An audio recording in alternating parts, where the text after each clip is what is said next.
अस्सलाम वालेकुम दोस्तों, उम्मीद है तुसी खैरियत नाल होवोगे।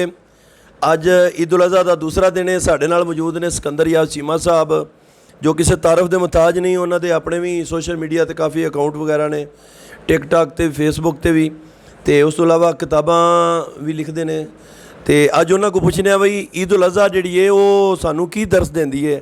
अस्सलाम वालेकुम सिकंदर याद चीमा साहब, यह सानू थोड़ा जिहा ईद उल अज़हा के बारे थोड़ा दस दिओ। ईद उल अज़हा की मतलब है, की मकसद है जी। वालेकुम अस्सलाम रहमतुल्लाहि बरकातहू जी। ईद उल ज़हा सब तो पहला तो सानू दर्स ये देंदी है कि असी अल्लाह की राह ते अपनी सब तो प्यारी चीज़ कुर्बान करिए। दूसरा अपने जो नफ्स के नाल जिहाद है, अपने नफ्स की कुर्बानी करिए। तीसरा असी हक का साथ दईए। सब तो वड्डी चीज़ जिहड़ी है ना वो हक का साथ देने नाल है, क्योंकि बाज़ ऐसे काफर है सन जिहड़े अल्लाह की तौहीद का इकरार तो करते सन, अल्लाह की इबादत तो करते हैं, लेकिन दरे यार तक तो पहुँचे लेकिन दिले यार तक ना पहुँचे। लेकिन तारीख ने वेख्या, फिर वो शिमर बने, फिर वो मुसैलमा कज़ाब बने, फिर वो यजीद बने। तो हज़रत इमाम हुसैन अलैहिस्सलाम तारीख दे विच एक ऐसा हज भी गुजरिया है कि लोग दरे यार अल जा रहे सन, लेकिन ਜਿਹੜੇ ਖਾਨੇ ਕਾਬੇ ਦੇ मतवली सन, खाने काबे ਦੇ वारस सन, दीन ਦੇ वारस सन, ਜਿਹੜੇ ਇਮਾਮੁਲ ਅੰਬੀਆ ਦੇ ਨਵਾਸੇ ਸਨ, ਉਹ दीन ਬਚਾਉਣ ਕਰਬਲਾ ਜਾ ਰਹੇ ਸਨ। ਤੇ ਇਹਨਾਂ ਸਬਕ ਦਿੱਤਾ, ਉਹਨਾਂ ਇਹ ਸਾਨੂੰ ਦੁਨੀਆ ਵਾਲਿਆਂ ਦੱਸ ਦਿੱਤਾ ਕਿ ਸਿਰਫ ਹਜ ਜਾਂ ਇਬਾਦਤਾਂ ਕਰਨ ਦੇ ਨਾਲ दीन ਇਸਲਾਮ ਨਹੀਂ ਬਚ ਸਕਦਾ।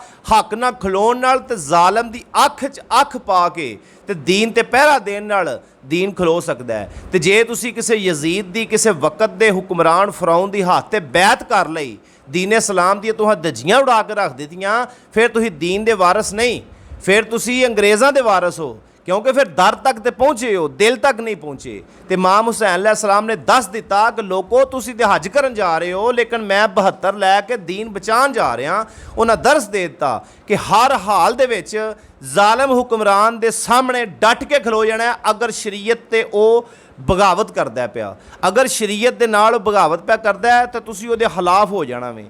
वो एक हदीस पा के ना कि जदों ज़ालम जुलम ते उतर आवे तो आलमां नूं अपना इलम ज़ाहर करना चाहिए है। फिर ये नहीं है मस्जिदा मल के तो तुसीं अपना सही सार सजदे पै जावो तो रकूआं च पै वो तो हज करन टुर जाओ। नहीं, ये भी बड़ी वड्डी इबादत है कि ज़ालिम हुक्मरान के सामने कलमा हक आखना, ये भी एक बहुत वड्डा जिहाद के जुमरे च आउंदा वे। इस वास्ते ये हज जिहड़ा है सानूं दर्स दिंदा है कि हमेशा हमेशा हक का साथ दिओ, क्योंकि दीन हक इस्लाम है। हमेशा हक का साथ दिओ, बेशक तुहाडा को कख रवे या ना रवे, तुसी अपना सारा कुछ घवा दिओ। वेखो जी, इमाम हसन ते इमाम हुसैन जिहड़े रसूल अल्लाह दे नवासे हन, वो शहजादे तो शहजादियाँ, मेरे ख्याल दे नाल कायनात दे विच उन्हां तो मुतबरक कोई हस्तियां नहीं है। तो उन्हें अपना आप घवा दिता, अपना आप कुर्बान कर दिता, सिर्फ हकानीयत वास्ते, सिर्फ रसूलुल्लाह दे दीन नूं तहत लियाउण वास्ते, सिर्फ रसूलुल्लाह सल्लल्लाहु अलैहि वसल्लम दे दीन ते हक नाल पहरा देण वास्ते। वो भी तो चाहते तो हज करन जा सकते सन, उमरे तवाफ करन जा सकते हैं, लेकिन उन्हें मुनासब समझिया। उन्हें आखा नहीं, दरे यार तक जेड़े जेड़े पहुँचे ने, फिर दरे रसूल तक नहीं पहुँचे। दरे रसूल तक जेड़े नहीं पहुँचे फिर मलऊन हो गए, काजब हो गए, मरतद हो गए कि दरे यार तक तो पहुँचे, दिले यार तक ना पहुँचे। हुण शिमर इन्ना वड्डा इबादतगुज़ार बंदा, मुसैलमा कज़ाब ते यजीद फतवे चलते हैं, मुफ्ती सन, नमाज़ां पढ़न वाले, तहज्जुद गुज़ार, लेकिन हमेशा वास्ते क्यामत तक मलऊन हो गए, मरतद हो गए। वजह की सी? सिर्फ वजह ऐसी हक दे नाल खलोते नहीं सन, सच्चियां दे नाल खलोते नहीं हन। रसूलुल्लाह दे दीन दी मुकम्मल उन्हें शरीयत दी हकानीयत चा के पासदारी नहीं सी कीती, तो तारीख ने फड़ के उन्होंने काले औराक दे सट दिता, हमेशा वास्ते मलऊन हो गए। इस वास्ते सानू ये जिहड़ा हज ये वड्डी ईद ये सानू ये दर्स देंदी है कि असी सब तो जिहड़ी प्यारी चीज़ है अल्लाह की राह च कुर्बान करिए। इब्राहिम अलैहिस्सलाम दे कोल प्यारी चीज़ उन्हां दा प्यारा बेटा सी, क्योंकि ये साडे ते इस्लाम दा ये भी बड़ा वड्डा एहसान है कि असी बेटियां की कुर्बानी तो सानू ये डक दिता गया कि तुसी बेटियां की कुर्बानी नहीं करनी। हालांकि अल्लाह के नबी बेटे की कुर्बानी करन टुर पे सन, वखरी गल छुरी ना चली, उन्हें ज़िबा कर दिता सी। इस वास्ते अगर वो नबी हो के बेटे की कुर्बानी अल्लाह की राह कर सकते हैं, तो असी गरूर, तकबर, घमंड, लालच, हिरस, अपने नफ्स एदा असी नहीं कर सकते जिहाद, एदी असी कुर्बानी नहीं कर सकते। लेकिन वेखो जी, अज लोग ने, अज लोगों दी खल्लां ला के जानवर खरीदते हैं कुर्बानी करने वास्ते, ओदी खल ला के फिर दरसां देंदे ने। नहीं, ऐसी कुर्बानी भी काबिल कबूल नहीं कि तुसी इमाम शाफी ने किसी पूछया ਜ਼ੁਲਮ ਦੇ ਬਾਰੇ। ਆਪ ਨੇ ਫਰਮਾਇਆ ਅੱਜ ਤੱਕ ਸੁਣਿਆ ਹੀ ਨਹੀਂ, ਤਾਰੀਖ 'ਚ ਵੇਖਿਆ ਹੀ ਨਹੀਂ ਕਿ ਕਿਸੇ ਰਾਈ ਦੇ ਦਾਣੇ ਬਰਾਬਰ ਜ਼ੁਲਮ ਕੀਤਾ ਹੋਵੇ ਤੇ ਉਹ ਮਰਨ ਤੋਂ ਪਹਿਲਾਂ ਉਹਨੇ ਇਬਰਤ ਹਾਸਲ ਨਾ ਕੀਤੀ ਹੋਵੇ। ਇਹ ਯਾਦ ਰੱਖਿਆ ਜੇ, ਹੱਜ ਕਰ ਲਵੋ, ਤਵਾਫ ਕਰ ਲਵੋ, ਜੋ ਦਿਲੇ ਕਰ ਲਓ, ਹਕੂਕੁਲ ਇਬਾਦ ਦੀ ਮਾਫੀ ਤੁਹਾਨੂੰ ਉਨੀ ਦੇਰ ਨਹੀਂ ਹੋ ਸਕਦੀ ਜਿੰਨੀ ਦੇਰ ਤੱਕ ਉਹ ਬੰਦਾ ਮਾਫ ਨਹੀਂ ਕਰੇ। ਹਾਂ, ਹਕੂਕ ਅੱਲਾ ਗਫੂਰ ਰਹੀਮ ਹੈ। ਅਗਰ ਹੱਜ ਕਰਨ ਜਾਓ, ਅਰਫਾ ਦਾ ਮੈਦਾਨ ਹੈ, ਬਰਕਤਾਂ ਵਾਲੀ ਰਾਤ ਹੈ ਉਹ ਜਿਹੜੀ ਮੁਜ਼ਦਲਿਫਾ ਦੀ, ਤੁਹਾਡੇ ਗੁਨਾਹ ਮਾਫ ਹੋਣ ਦੇ ਇਨਸ਼ਾਅੱਲਾ ਹੋ ਜਾਣਗੇ। ਅੱਲਾਹ ਤਾਲਾ ਦੁਆਵਾਂ ਕਬੂਲ ਕਰਨ ਵਾਲਾ ਹੈ। ਲੇਕਿਨ ਅਗਰ ਤੁਸੀਂ ਕਿਸੇ ਦਾ ਹੱਕ ਖਾ ਕੇ, ਕਿਸੇ ਇਨਸਾਨ ਤੇ ਜ਼ੁਲਮ ਕਰਕੇ, ਕਿਸੇ ਤੇ ਇਜ਼ਦੇ ਨਫਸ ਨੂੰ ਮਜਰੂਹ ਕਰਕੇ, ਕਿਸੇ ਦੇ ਹਕੂਕ ਨੂੰ ਪਮਾਲ ਕਰਕੇ ਤੁਸੀਂ ਉਸ ਕਾਬੇ ਗਏ ਹੋ ਜਿਸ ਕਾਬੇ ਦੇ ਬਾਰੇ ਰਸੂਲullah ਫਰਮਾਇਆ ਕਿ ਇੱਕ ਮੇਰੇ ਉਮਤੀ ਦੀ ਤਜ਼ੀਮ ਤੌਕੀਰ ਖਾਨੇ ਕਾਬੇ ਤੋਂ ਜ਼ਿਆਦਾ ਵੇ।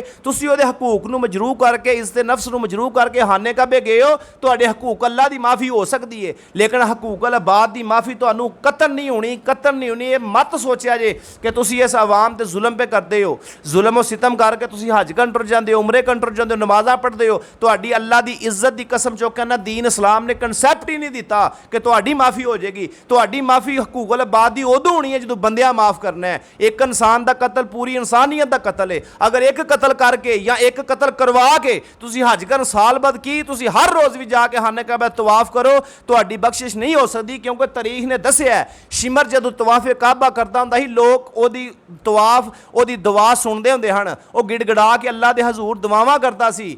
ਉਹ ਲੋਕੀ ਆਂਦੇ ਹੁਣ ਸ਼ਿਮਰ ਨੂੰ ਅੱਲਾ ਦੇ ਹਜ਼ੂਰ ਇੰਨੀ ਕੁਰਬਤ ਹਾਸਲ ਹੈ, ਲੇਕਿਨ ਉਹ ਵੀ ਤਾਂ ਤਵਾਫੇ ਕਾਬਾ ਕਰਦਾ ਸੀ ਨਾ। ਲੇਕਿਨ ਕੀ ਕਰਦਾ ਸੀ? ਉਹ ਜ਼ਾਲਮ ਸੀ, ਉਹ ਜ਼ੁਲਮ ਦੇ ਖਿਲਾਫ ਉੱਠਦਾ ਨਹੀਂ ਸੀ, ਉਹ ਸੱਚਿਆਂ ਦੇ ਨਾਲ ਖਲੋਂਦਾ ਨਹੀਂ ਸੀ, ਉਹ ਦਰੇ ਯਾਰ ਤੱਕ ਤੇ ਪਹੁੰਚਦਾ ਸੀ, ਉਹ ਦਿਲੇ ਯਾਰ ਤੱਕ ਪਹੁੰਚਿਆ ਨਹੀਂ ਸੀ। ਇਸ ਵਾਸਤੇ ਸਭ ਤੋਂ ਪਹਿਲਾਂ ਹਕੂਕ ਅੱਲਾ ਦੀ ਮਾਫੀ ਹੋ ਸਕਦੀ ਹੈ, ਹਕੂਕ ਅਲ ਇਬਾਦ ਦੀ ਮਾਫੀ ਤੇ ਅੱਲਾ ਵੀ ਤੁਹਾਨੂੰ ਨਹੀਂ ਦੇਣੀ। ਇਸ ਤੇ ਇਨਸਾਨੀ ਮਾਮਲਾਤ ਉਹ ਖੁਦ ਠੀਕ ਕਰੋ, ਆਪਣੇ ਨਫਸ ਨਾਲ ਜਹਾਦ ਕਰੋ। ਇਹ ਜਿਹੜੇ ਆਪਣੇ ਅੰਦਰ ਲਾਲਚ, ਹੀਰਸ, ਗਮੰਡ, ਜ਼ੁਲਮ, ਬਿਲਹਸੂਸ ਜ਼ੁਲਮ, ਇਹ ਜ਼ੁਲਮ ਉਹ ਇੱਕ ਕਬੀਰਾ ਗੁਨਾਹ ਹੈ, ਇਹਦੀ ਮਾਫੀ ਤੁਹਾਨੂੰ ਨਹੀਂ ਹੋ ਸਕਦੀ।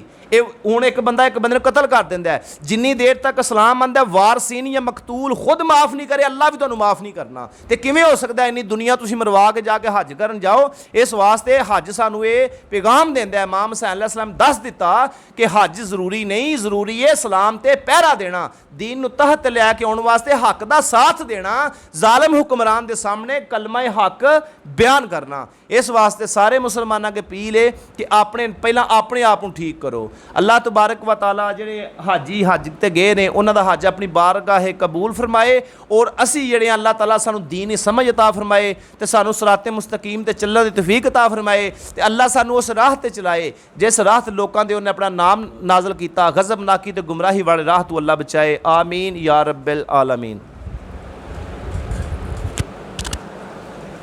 ਜੀ ਮਾਸ਼ਾਅੱਲਾ ਇਹ ਸਨ ਸਿਕੰਦਰ ਜਾਂ ਚੀਮਾ ਸਾਹਿਬ ਜੋ ਕਿ ਕਿਸੇ ਤਾਰਫ ਦੇ ਮੁਹਤਾਜ ਨਹੀਂ, ਤੇ ਈਦ ਉਲ ਅਜ਼ਹਾ ਤੇ ਹੱਜ ਨੂੰ ਡਿਫਾਈਨ ਕਰ ਰਹੇ ਸਨ ਕਿ ਕਿਵੇਂ ਕਰਕੇ ਅਸੀਂ ਬਿਹਤਰ ਤਰੀਕੇ ਨਾਲ ਅਸੀਂ ਆਪਣੇ ਆਪ ਨੂੰ ਕਰ ਸਕਨੇ ਆ, ਯਾਨੀ ਕਿ ਅਸੀਂ ਕਿਹੜੀ ਸ਼ੈ ਦੀ ਕੁਰਬਾਨੀ ਕਰਾਂਗੇ ਤੇ ਅੱਲਾਹ ਤਾਲਾ ਸਾਡੀ ਕੁਰਬਾਨੀ ਕਬੂਲ ਕਰੇਗਾ।